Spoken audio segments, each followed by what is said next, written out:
আমি প্রথম নিলাম একটা একটা নিয়ে ওইটা আমার 1000 টাকা 3 মাস 1000 টাকা লস হয় পর তারপর আমি মনে করি এর ভিতর কি আছে দেখতে।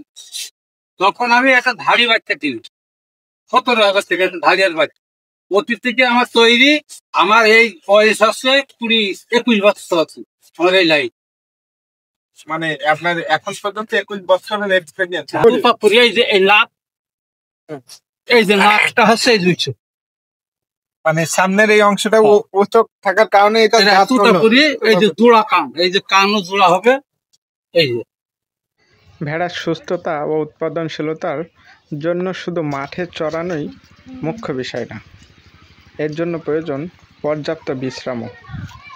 তাই খামারি মাঠে চরানো শেষ করে বাড়ির উদ্দেশ্যে পথ দেখিয়ে নিয়ে গিয়ে একটা বিশ্রামের জায়গা তৈরি করে রেখেছে, যেখানে পর্যায়ক্রমে ভেড়াগুলো ঢুকছে এবং সবগুলো আলাদা আলাদা কম্পার্টমেন্ট করা একটা ছায়াযুক্ত জায়গায়, যেখানে পর্যাপ্ত বিশ্রাম নিতে পারবে।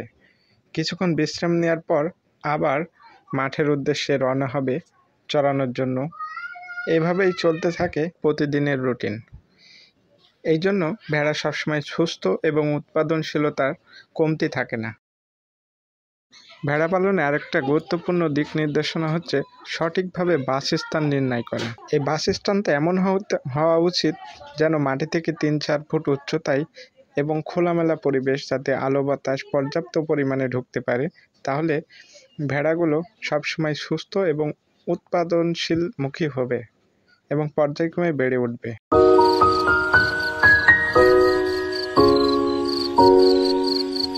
আসসালামু আলাইকুম সুপ্রিয় দর্শক, আশা করি সবাই ভালো আছেন। আমিও ভালো আছি, আপনাদের ভাই আলহামদুলিল্লাহ। আজকে আপনাদের মাঝে বিশেষ প্রতিবেদন নিয়ে আমি হাজির হয়েছি, যে গ্রামীণ অর্থনীতিতে নতুন করে আলোচনায় আসছে এই ভেড়া পালন ব্যবস্থাপনা। আজকে আপনাদের এমন এক খামারের বাসায় নিয়ে এসেছি। এই খামার ব্যবস্থাপনা কিরকম নিয়মে চলে এবং তার অনুকূল হওয়ার সাথে কেমন লাভজনক এই ব্যবসা, সবগুলো আপনাদেরকে জানাবো। তো ভিডিওটি জুড়ে আমি আছি মোহাম্মদ আতিয়ার রহমান। আজকে আমরা এসেছি দামোহদা থানার হাউলি ইউনিয়নের ছোট তাতলা গ্রাম। এই গ্রামে বিশেষ করে একজন আলোচনায় এসছে ভেড়া খামার ব্যবস্থাপনায়, তিনি হচ্ছে আমাদের সালাম চাচা। এই সালাম চাচার মুখ থেকে আজকে আমরা শুনবো তার প্রথম স্টার্টিং পয়েন্ট থেকে এখন পর্যন্ত তার এই খামার ব্যবস্থাপনা প্লাস ব্যবসার পাশাপাশি এগুলো কেমন অর্থনীতিতে প্রভাব ফেলছে সেই সম্পর্কে। আপনার সঙ্গেই থাকুন। ওয়ালাইকুম আসসালাম। কেমন আছেন? আলহামদুলিল্লাহ। আপনি যখন প্রথম এই ভেড়া পালন শুরু করেন তখন ঠিক মানে কয় পিস থেকে শুরু করতেন? আমি প্রথম নিলাম একটা নিয়ে ওইটা আমার 1000 টাকা 3 মাস 1000 টাকা লস হয় পর তারপর আমি মনে করি এর ভিতর কি আছে দেখতে। তখন আমি একটা ধাড়ি বাচ্চা কিনি 17,000 টাকা ধাড়িয়ার বাচ্চা। অতীত থেকে আমার তৈরি, আমার এই বয়স আছে 20-21 বছর আছে আমার এই লাইন। মানে আপনার এখন পর্যন্ত 21 বছরের এক্সপেরিয়েন্স পালনের। এখন আপনার কাছে মোট কতগুলো ভেড়া আছে? 95 পিস আছে। প্রতিনিয়ত আপনি মানে ব্যবসার পাশাপাশি কমে আবার বাড়ে? হ্যাঁ, আমার এটা পালি, আমি পালি অথচ ব্যবসাও করি। বলছি দেখা যাচ্ছে বাচ্চা কাচ্চা ব্যবসা কেনা করি, হয়তো দেখা যাচ্ছে কিছু অসুস্থ হয় সেইগুলা বেশি দিই, দিয়ে দিই যাতে খেতে আর কোনো একটা চাষ করার জন্য হয়তো না ঠকে।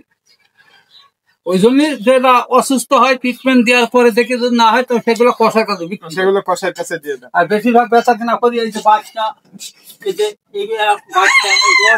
বাচ্চা এগুলা। এগুলো কি জাতের বাচ্চা? এগুলো হচ্ছে অরিজিনাল গাড়ল। অরিজিনাল গাড়ল, এটা খাঁটির বাচ্চা।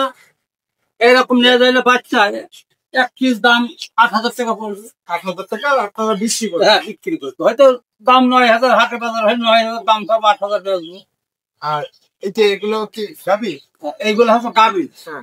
এই গাভীন গুলোর কেমন দামে বিক্রি করবেন এগুলো? এইটা হচ্ছে এরই বাচ্চা, আবার এটা হচ্ছে 3 মাস আমার গাভ চলিয়েছে। 4 মাস 1 মাস করেই পাল খায়, ওনারা 1 মাসে বেশিও নেয়। দেখাবেন এগুলো 13,000। আপনার কাছে যে গাভীন গুলো আছে এগুলো কি মানে প্রতিনিয়ত মানে বছরে দুইবারই বাচ্চা দেয়? হ্যাঁ, দুইবারে বাচ্চা দেয়। কিছু এর ভিতরে 14 মাসও লেগে যায়, কেলেন যেগুলা, যেমন এই যে কারণ এটা তো অরিজিনাল কারণ পাখি। হ্যাঁ, এইগুলা হচ্ছে এটা কেলেন, এইগুলা 14 মাসে দুইবার। 14 মাসে দুইবার? হ্যাঁ, এইটা কোনো জাতি নিয়ে এই যে কোনো জাতি কোনো দাঁতে? এগুলার দাম হচ্ছে 15,000 টাকা পিস। 15,000 টাকা পিস হলে মানে আপনি বিক্রি করেন। হ্যাঁ, এছাড়া আপনার কাছে কোন কোন জাতের আছে? এগুলো হচ্ছে হাই ক্রাফ, এইগুলোর দাম 6,000। 6,000? 6,000। মাশাআল্লাহ। এখন আপাতত মোটামুটি দেখলাম যে কারল, হাই ক্রস, এছাড়া কি আরো উন্নত জাতের কিছু আছে? এই যে তুতাপুরি বলে, তুতাপুরিটা দেখাই। এইগুলো হচ্ছে বলে এইগুলো হচ্ছে এটা তুতাপুরি। এই যে এই লাভ, এই যে লাভটা হচ্ছে এই 200। মানে সামনের এই অংশটা উঁচু থাকার কারণে এটা তুতাপুরি। এই যে জোড়া কান, এই যে কানও জোড়া হবে।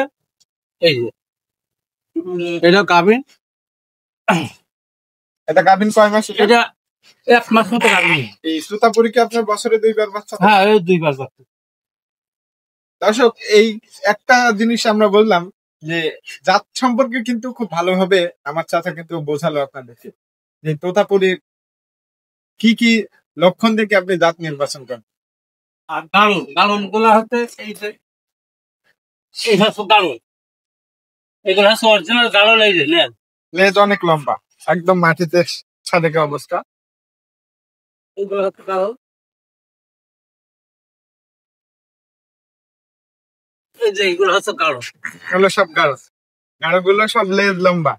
আর এগুলোর মাথা মন্ডল অনেকটা সুস্বরু কোয়ালিটির। আর এইগুলো হচ্ছে হাই ক্রাস বলে। হাই ক্রস গুলোর লেজ অনেক ছোট। এইগুলো হচ্ছে হাই ক্রাস। এটা কি গাভীর? গাভিন।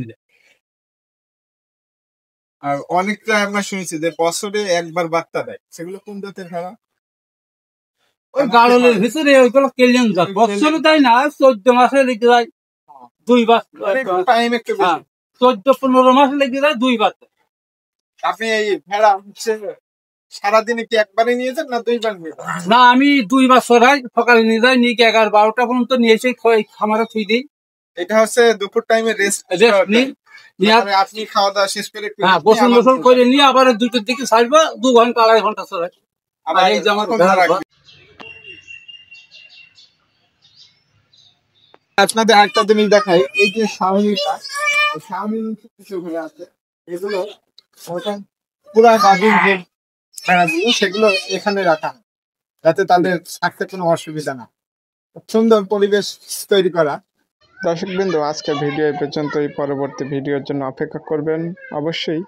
সবাই সুস্থ থাকবেন, ভালো থাকবেন। আল্লাহ হাফেজ।